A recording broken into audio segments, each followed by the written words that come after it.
مفتی صاحب سے میرا یہ سوال ہے کہ نکسیر پھوٹ جانے سے کیا روزہ ٹوٹ جائے گا؟ نکسیر نکلنے سے یعنی خون بہنے سے، چاہے وہ ناک کے ذریعے خون بہہ رہا ہو یا جسم کے ظاہری کسی حصے سے بلڈ جاری ہو جائے، تو اس سے روزہ نہیں ٹوٹتا۔ تو روزہ اس وقت ٹوٹتا ہے کہ جب کوئی چیز جسم میں داخل ہو رہی ہو، یعنی جوف کے ذریعے معروف جو رستے ہیں، جیسے اگر یہ نکسیر جس کی پھوٹی ہے، اگر یہ بلڈ کو ناک میں جس طرح نزلہ آدمی کھینچ لیتا ہے، تو اس طرح اگر بلڈ کو کھینچا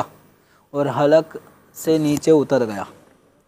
تو اگر بلڈ اتنا ہے کہ وہ باقاعدہ محسوس ہو رہا ہے، اس کا ٹیسٹ بھی محسوس ہو جاتا ہے، تو اگر یہ بلڈ حلق سے نیچے اتر جائے گا، روزہ یاد بھی ہو، تو اس صورت میں روزہ ٹوٹے گا۔ ورنہ عمومی طور پہ اگر نکسیر پھوٹی ہے اور بلڈ باہر ہی نکلا ہے، حلق سے نیچے نہیں جانے دیا،